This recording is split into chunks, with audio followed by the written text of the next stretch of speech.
کے لیے فوراً کہہ دیا گیا فی روضات الجنات، یہ جنت کے باغوں میں ہیں. جو ایمان لائے اور عمل صالح کیا یہ جنت کے باغوں میں ہے. لہم ما یشاؤون عند ربہم، یہ جو بھی چاہتے ہیں وہ سب اللہ کے پاس ان کے لیے موجود ہے. صلوات پڑھ دو. یہ جو بھی چاہتے ہیں لہم ما یشاؤون عند ربہم، یہ جو بھی چاہتے ہیں سب ان کے رب کے پاس موجود ہے. ذالک هو الفضل الکبیر، یہی بہت بڑا فضل ہے. بات تمام ہوئی؟ یہی بہت بڑا فضل ہے. ذالک هو الفضل الکبیر، یہی بہت بڑا. کیا بہت بڑا فضل ہے؟ ایمان لانا، عمل صالح کرنا. جب یہ دونوں ایمان اور عمل صالح بجا لائیں گے تو جنت میں ان کے لیے باغ ہیں اور اللہ کے پاس ان کی اتنی بڑی منزلت ہے کہ جو چاہتے ہیں یہ وہاں مہیا ہے ان کے لیے. یہی فضل کبیر ہے. اب آئیے، اب اس کے بعد کیا ہے؟ کیا کہہ رہی ہے؟ ذالک الذی، اگر آپ متوجہ ہیں یہی وہ بشارت ہے. یعنی جو اوپر کی بات کہی جا چکی کہ یہ فضل کبیر ہے، کہ یہ فضل کبیر کیا ہے، اس کو ہم ایک اور آیت تک جاتے ہیں، وہاں سے بات آپ تک واضح کریں گے. یہ فضل کبیر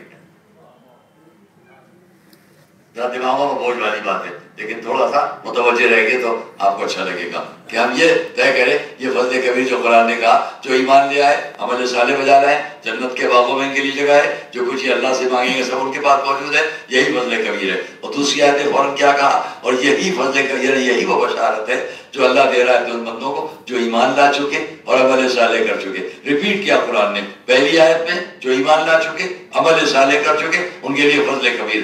دوسری آیت میں جو ایمان لا چکے عمل صالح کر چکے وہ فضل کبیر کے ساتھ بشارت کس بات کی ہے کہ ان کے لیے ان سے کہہ دیے کہ ہم تم سے کوئی اجرت نہیں چاہتے. اس بات کی کہ یہ وہ بات جو ہے وہ پہلی آیت میں موجود ہے. وہ پہلی آیت میں کیا بات موجود ہے؟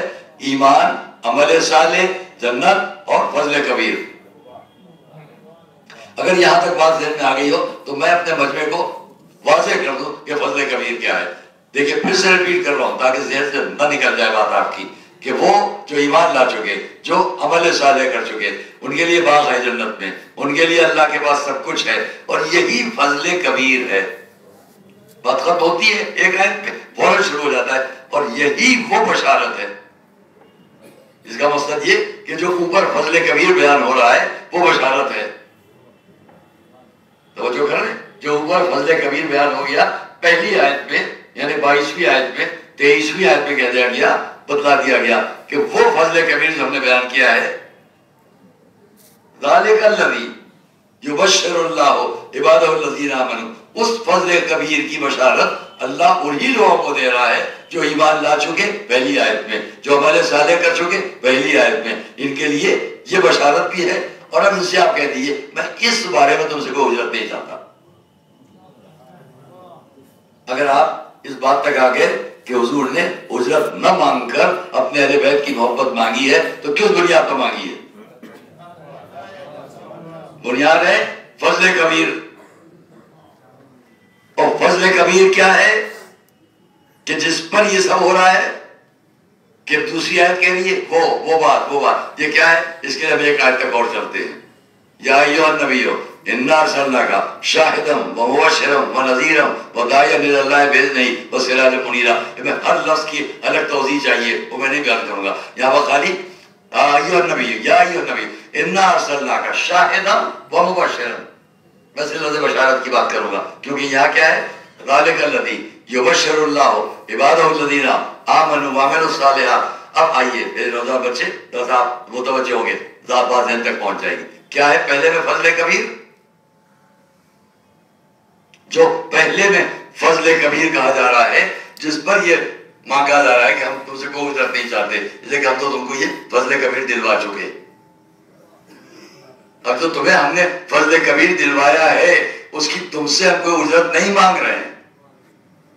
توجہ کرنا، پھر سے ریپیٹ کیے جا رہا ہوں کہ ذہن تکرار کر رہا ہوں. جو ایمان لا چکے ہو، جو عمل صالح کر چکے ہو، تمہاری یہ عظمت منزلت اللہ کے پاس ہے اور تم کو اس نے فضل کبیر دیا ہے. اس فضل کبیر کی رسول تم سے کوئی اجرت نہیں مانگ رہے ہیں سوائے اس کے. تو فضل کبیر کیا ہے دوستوں؟ اب جب ہم نے یہ آیت پڑھی کہ اے نبی ہم نے آپ کو یا نبی انا ارسلناک ہم نے آپ کو مرسل کیا ہے شاہد بنا کر مبشر بنا کر. یہاں مبشر کی تشریح میں جب ہم تفسیر میں گئے تو وہاں کہا گیا یا ایھا النبی بشر المؤمنین بان لہم عند اللہ فضلا کبیرا. اے نبی مبشر تم کو اس لیے بنایا گیا ہے کہ آپ اللہ کے بندوں تک یہ بشارت پہنچا دیجئے. یا ایھا النبی بشر المؤمنین بان لہم عند اللہ فضلا کبیرا. آپ ان لوگوں کو یہ بشارت پہنچا دیجئے کہ اللہ کے بعد ان کے لیے فضل کبیر ہے. اب بات واضح ہو جائے گی کون سا فضل کبیر ہے کہ جس کی بشارت کے لیے رسول سے کہا جا رہا ہے اب بشارت ان کو دے دیجئے آپ کہ ان کے لیے اللہ کے بعد فضل کبیر ہے. اور وہاں پر بھی قرآن میں کہا گیا جو ایمان لا چکے جو عمل صالح کر چکے ان کے لیے جنت ہے اور اللہ کے بعد جو کچھ بھی سب ان کے لیے جو مانگیں گے ملے گا. یہی فضل کبیر ہے. تو وہاں بھی فضل کبیر یہاں بھی فضل کبیر. یہ کیا ہے؟ جب تفسیر میں گئے تو بتلا دیا گیا بِأَنَّ لَهُمْ فَضْلًا كَبِيرًا. اللہ کے پاس ان کے لیے فضل کبیر کیا ہے؟ جواب ملا وہ کیا ہے؟ وہ شفاعہ والجنہ. جو نبی آپ کو ہم نے حق دیا ہے ان کی شفاعت کا اور ان کے لیے جنت حاصل کر لینے کا. صلوات محمد آل محمد پر. ایک بار صلوات محمد آل محمد پر.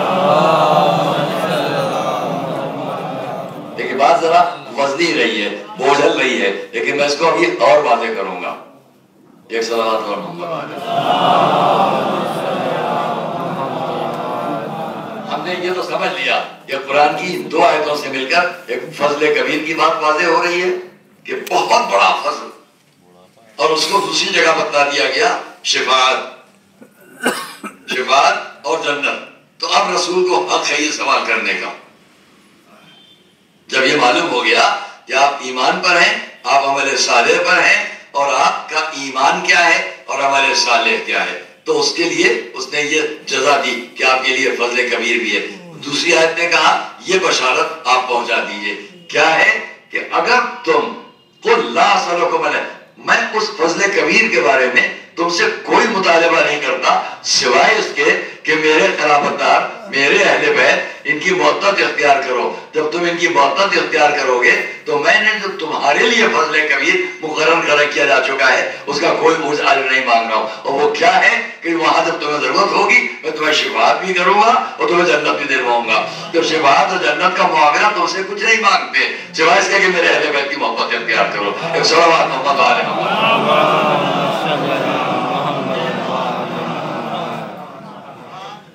لیکن ابھی بات نہیں تمام ہوئی ہے اس لیے کہ اس آیت کے فوراً بعد کیا ہے جیسے یہ ہو گیا لا اسألکم علیہ اجرا الا الموت فی القربى کوئی سوال نہیں. اب اس کے فوراً بعد کیا ہے اگر آپ غور کیجیے گا تحقیق ہے کوشش ہے جو آپ تک پہنچا رہا ہوں. ومن یقترف حسنۃ نزد له فیہا حسنا. یہاں بہت اہم بات ہے. اور جو شخص ومن یقترف اور جس نے اسے حاصل کر لیا حسنہ کو ومن یقترف ترجمہ جو ہے میں اس ترجمے سے متفق معذرت اگر میں آگے عرض کروں تو ذرا بے ادبی کہلائے گی بڑے بڑے بزرگوں کے ترجمے ہیں لیکن میں اس ترجمے سے متفق نہ رہ کر آپ کے سامنے اپنے طور پر ترجمہ پیش کرنا چاہتا ہوں. ومن یقترف حسنۃ نزد له فیہا حسنا. ترجمہ کیا ہے اور جس نے حسنہ نیکی کو کہتے ہیں ومن یقترف حسنۃ اور جس نے اس نیکی کو حاصل کر لیا یہ ترجمہ اور جس نے اس نیکی کو حاصل کر لیا نزد لہو فیہا حسنا ہم اس کے لیے اس نیکی میں اضافہ کریں گے. اب کیا ہوا کہ جس نے اس نیکی کو حاصل کر لیا یہ ترجمہ ہو رہا ہے میں متفق ہوں ہرگز لیکن اپنی طرف سے یہ ایک بات کہنا چاہتا ہوں کہ اگر بھائی اس طرح بھی ترجمہ کرو تو شاید زیادہ اچھا لگے گا اچھی لگے گی بات. یہ اختلاف کیا ہے اور میں یہ پوچھتا ہوں کہ اس مجمع ہی کے پاس یہ باتیں کیوں آتی ہیں یہ ذہن اسی مجمع کو کیوں ملتا ہے اور سب جگہ کیوں نہیں ملتا. اس کی وجہ ہے ابھی میں آپ سے مثالیں ایک بات کرتا ہوں تاکہ آپ کو اچھا لگے. جنت سے ایک بہت ہی خوبصورت ظرف چمکتا ہوا، بنا کتنے جواہرات جڑے ہوئے بہر سے، میں ایک مثال دے رہا ہوں، پہلی بار شاید آپ کے سامنے ایک لے کر آئے جبرائیل، ایک بہت خوبصورت ظرف جنت سے لے کر آئے جس پہ جواہرات جڑے ہوئے، لا کر رسول کو دے دیا۔ اللہ تبارک و تعالیٰ نے آپ کو پاس یہ ہدیہ بھیجا ہے اور یہ چاہا ہے کہ اس کو آپ تحیتاً، یا یوں کہہ لیجیے، میں اپنی نظروں کہہ لوں تحفتاً، آپ اسے علی کو دے دیں، اور علی اسے تحفتاً امام حسن کو دے دیں، اور امام حسن اسے تحفتاً امام حسین کو دے دیں۔ آپ غور کیجیے گا کیا ہے، میں تھوڑا متردد ہو رہا ہوں، کیا ہے میری بات پر غور کرنے کے لیے میرے کوئی بزرگ آنکھیں بند کیے ہوئے ہیں یا کچھ نیند آ رہی ہے؟ ایک سوال ہے مولا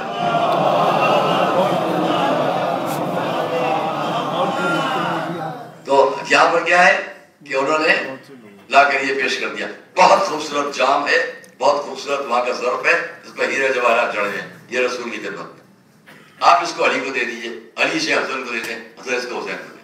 میں ایک بات پوچھتا ہوں، یہ سب باتیں ہم ہی کو کیوں ملتی ہیں؟ ہم سے بولا اس مجمع کو کیوں ملتی ہیں؟ وہ من یا طریق تک جاؤں گا تو آپ کے سامنے بات آ جائے گی، وہ اسی بات ختم کر لوں گا، اس کے آگے نہیں پڑھاؤں گا۔ کیا ہوا جب جام آیا تو رسول کو پیش ہوا، جنت کیا ہے، بہشت کیا ہے، حضور کے ہاتھوں پر آتے ہی وہ گلاس، وہ جام، وہ ظرف بولنے لگا۔ اس سے پہلی آواز 3 دفعہ آئی، لا الہ الا اللہ، لا الہ الا اللہ، لا الہ الا اللہ۔ پھر 3 دفعہ اس سے آواز بلند ہوئی، اللہ اکبر، اللہ اکبر، اللہ۔ پھر وہ ظرف جو تھا حضور کے ہاتھوں پر، اس نے پھر آواز اس سے بلند ہوئی، طٰہٰ مَا أَنزَلْنَا الْقُرْآنَ عَلَيْكَ لِتَشْقَىٰ، اے پاک و پاکیزہ، ہم نے قرآن آپ پر اس لیے نہیں نازل کیا ہے کہ آپ مشقتوں میں مبتلا۔ حضور نے وہ ظرف علی کو پیش کیا، جب مولا علی کے ہاتھوں میں آیا۔ اب یہ غور کر لیجئے گا کہ ظرف بہشت سے آیا ہے، وہ ہر ایک کی مطابقت سے کچھ کہہ رہا ہے۔ رسول کے ہاتھوں پر یہ کہا، جیسے علی کے ہاتھوں میں آیا اس ظرف سے آواز بلند ہوئی، انما ولیکم اللہ ورسولہ والذین آمنوا الذین یقیمون الصلاۃ ویؤتون الزکاۃ وہم راکعون، صلوات اللہ علیہ۔